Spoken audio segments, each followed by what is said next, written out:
കഴിഞ്ഞ ഡിസംബർ മാസത്തിലാണ് റഷ്യയ്ക്ക് വേണ്ടി ഒരു സഹായം ചെയ്യാൻ 10,000-ഓളം ഈ നോർത്ത് കൊറിയനിലെ സോൾജേഴ്സിനെ അയച്ചത്. നമുക്കറിയാമല്ലോ, അവിടുത്തെ ഏകാധിപതി അല്ലേ, കിങ് ജോങ് ഉൻ. അപ്പോൾ അദ്ദേഹം ഈ 10,000-ഓളം സോൾജേഴ്സിനെ അയക്കുന്നത് എന്താ വെച്ചാൽ, റഷ്യ ഇവർക്ക് ഈ ബാലിസ്റ്റിക് മിസൈൽ ഉൾപ്പെടെയുള്ള ചില ആധുനിക യുദ്ധോപകരണങ്ങൾ നൽകുകയും ടെക്നോളജി കൈമാറുകയൊക്കെ ചെയ്തു. പ്രത്യുപകാരം എന്ന നിലയിലാണ് ഈ സോൾജേഴ്സിനെയും കുറച്ച് ആയുധങ്ങളെയൊക്കെ തന്നെ റഷ്യയിലേക്ക് അയച്ചത്. എന്നിട്ട് അന്ന് പറഞ്ഞത് ഈ ആയുധങ്ങൾ റഷ്യൻ സൈനികർക്ക് കൈകാര്യം ചെയ്യാൻ അറിയില്ല, അതുകൊണ്ട് അതൊന്ന് പരിശീലിപ്പിക്കാൻ വേണ്ടി കുറച്ച് സോൾജേഴ്സിനെ അയച്ചു. ഇതാണ് പറയുന്നത്. ശരിയാണ്, ആദ്യം റഷ്യയും ഉക്രൈനും തമ്മിലുള്ള യുദ്ധമുഖത്തൊന്നും ഇവരെ നമ്മൾ കണ്ടില്ല. പക്ഷേ പിന്നെ കാണുന്നത് കുർസ്ക് മേഖലയിലാണ് പ്രധാനമായിട്ടും ഈ പറയുന്ന ഉക്രൈൻ സൈനികർ നുഴഞ്ഞു കയറുന്നത്, റഷ്യയുടെ ഭാഗങ്ങളൊക്കെ പിടിച്ചെടുക്കാനായിട്ട് ശ്രമിക്കുന്നത്.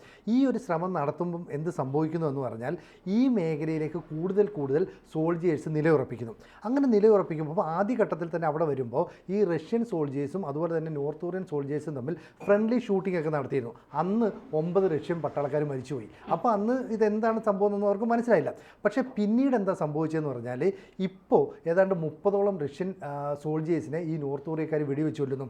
അപ്പോൾ ഈ വിവരം പുടിൻ അറിഞ്ഞതോടുകൂടി ഇതൊരു വലിയ പ്രശ്നമാണെന്ന് മനസ്സിലാക്കി നേരെ കിങ് ജോങ് ഉന്നിനെ വിളിച്ച് പറയുന്നു, നിങ്ങളുടെ സോൾജേഴ്സിനെ എത്രയും പെട്ടെന്ന് ഇവിടുന്ന് തിരിച്ചു കൊണ്ടുപോകണം, ഇവരുടെ സേവനം ഇവിടെ ആവശ്യമില്ല. അപ്പം നമുക്ക് സംശയം, എന്തിനാണ് ഈ നോർത്ത് കൊറിയൻ സോൾജേഴ്സ് റഷ്യക്കാരെ ആക്രമിക്കുന്നത്?